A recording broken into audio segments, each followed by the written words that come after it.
إن الحمد لله نحمده ونستعينه ونصلي ونسلم على رسوله الكريم. أما بعد، فأعوذ بالله من الشيطان الرجيم. بسم الله الرحمن الرحيم. أو زد عليه ورتل القرآن ترتيلا. صدق الله العظيم. درس امروز ما اولین درس تجوید نظری می باشد.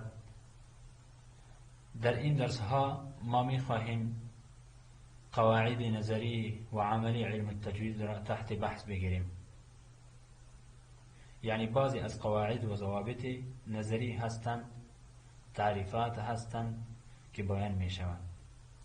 وقتی که این قواعد و ضوابط را خواندیم، در قرآن کریم عملی بکنیم، تطبیق بکنیم این قواعد را.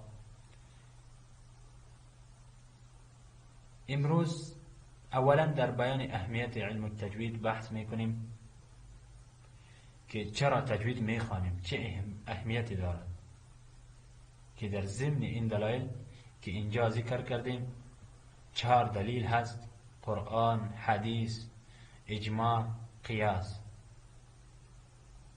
هم اهمیت علم التجوید بیان می شود و هم دلایل هستند بر اثبات تجوید، که چه دلیل وجود دارد بر اثبات و خواندن تجوید و یاد گرفتن تجوید. اولین دلیل قرآن کریم هست، قرآن هست. الله متعال در سورة المزمل آیه 4 می فرماید: اعوذ بالله من الشیطان الرجیم او زد علیه ورتل القرآن ترتیلا. ای پیامبر، تو قرآن را به ترتیل بخوان. ترتیل چی معنی؟ انشالله تعریفش را در آینده ها میخوانیم. البته این قدر اشاره میکنم برایش که ترتیل یعنی منظم و مرتب خواندن را گفته می شود. تلاوت قرآن کریم منظم و مرتب. پس وقتی که ترتیل دستور داده شده ایم و یا رسول الله مبارک صلی الله علیه و سلم دستور داده شده است به ترتیل بخواندن، آیا ضرورت نیست که ما تجوید را بخوانیم؟ خب همین ترتیل در تجوید یاد گرفته می شود. پس لازم است و ضرور است که علم التجوید را یاد بگیریم. دومین دلیل دوم برای اهمیت و اثبات تجوید حدیث رسول اکرم صلی الله علیه و سلم هست. رسول اکرم صلی الله علیه و سلم می فرماید قرآن کریم را طوری بخوانید که یاد گرفته اید و یا هم شنیده اید. از این معلوم می شود که قرآن کریم را یک دفعه باید یاد بگیریم و باز عمل بکنیم، قواعد تجوید را عملی بکنیم در قرآن کریم و قسم تلاوت بکنیم که یاد گرفته ایم. این هم دلالت بر اهمیت تجوید دارد و هم یک دلیل است بر اثبات تجوید و اینکه تجوید یک علم است، ثابت است و باید یاد بگیریم. دلیل سوم اجماع امت است. دلیل سوم که اهمیت تجوید بیان می شود از او اجماع امت است. تمام امت صالحه پیامبر صلی الله علیه و سلم به این اجماع دارد که باید قرآن کریم به تجوید خوانده شود. این یک دلیل است. وقتی که یک گروه از امت پیامبر صلی الله علیه و سلم جمع می شود، اجماع می کنند، اجماع می شود که قرآن کریم باید به تجوید خوانده شود، لازم است که باید به تجوید خوانده شود و علم التجوید یاد گرفته شود. چهارمین دلیل قیاس است. اگر قرآن کریم را ما برخلاف قواعد تجوید بخوانیم تغییر الفاظ میاد. قیاس بکنید که آیا اگر تغییر الفاظ آمد تغییر معنا نمیاد؟ حتما میاد. وقتی که ما شما در کلمات دری و پشتو یک کلمه حروفش با هم تبدیل می شود، با هم فرق می کند، گفتگو می کنیم، یک حرف را به جای حرف دیگر بخوانیم، آیا این تغییر لفظ نامد؟ و آیا این تغییر منجر به این نمی شود که معنی تغییر بکند؟ پس قیاس این تقاضا را دارد. وقتی که الفاظ تغییر کرد معنی تغییر می کند. معنی اگر تغییر کرد گاهی اوقات باعث فساد فساد نماز می شود، نماز فاسد می شود. پس قیاس بر ما می گوید که ای را باید از امور مهم و لازم تلقی بکنیم و تجوید را باید یاد بگیریم. این بود 4 دلیل برای اهمیت علم التجوید و اثبات تجوید که این خودش یک علم است و ثابت است که باید یاد بگیریم.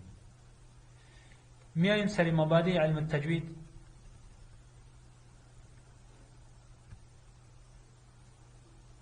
پیش از این که ما این علم را آغاز بکنیم و شروع بکنیم، باید در ابتدا بعضی از قواعد بیان شود به خاطر شناسایی این علم و تعارف با این علم، به خاطر که ما یک دفعه این علم را بشناسیم که این از چی بحث میکند.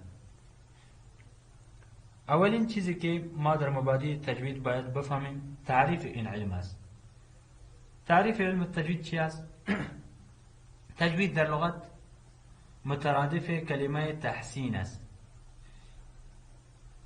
یعنی زیبا ساختن، نیکو گردانیدن. تحسین الشیء بالشیء، یک چیز را توسط چیز دیگر نیکو ساختن و زیبا ساختن.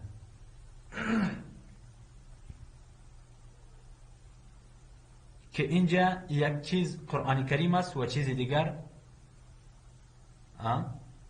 تجوید است، یعنی زیبا ساختن تلاوت قرآن کریم توسط تجوید، علم التجوید. و در اصطلاح چرا گفته می شود؟ ادا کردن هر حرف از مخرجش همراه با صفات لازمه و عارضش با آسانی و بغیر از تکلف. صفات لازمه و عارضه انشاءالله در جایش می خوانیم. صفات لازمه صفاتی هستند که همراه حرف هر وقت می باشد، هیچ وقت از او جدا نمی شود و همراه حرف می باشد. و صفات عارضه همراه حرف هر وقت نمی باشد، بلکه گاهی اوقات می باشد گاهی اوقات نمی باشد، ولی تحسین و زیبایی تلاوت را می آورد. دومین موضوع این علم است. برای چی وضع شده این علم؟ موضوع علم التجوید کلمات قرآن عظیم الشان و یا هم حروف هجایی که از همین حروف هجا کلمات قرآنی ساخته شده است. 29 حروف و 28 حروفی که هست از این کلمات قرآنی ساخته شده. سوم غرض علم التجوید است. غرض علم التجوید در وقت تلاوت قرآن کریم خود را نگاه داشتن و یا زبان را نگاه داشتن از خطا و غلطی و تلاوت کردن قرآن عظیم الشان طوری که نازل شده بر رسول الله صلی الله علیه و سلم و رسول الله مبارک صلی الله علیه و سلم آن را تلاوت کرده و به ما رسیده،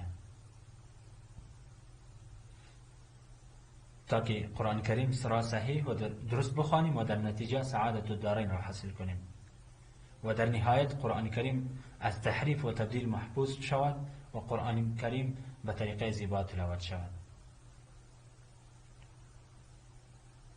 چهارم غرض علم التجوید است. فایده علم التجوید. فایده علم التجوید چی است؟ فایده این علم ای است که رستگاری دنیا و آخرت نصیب ما می شود.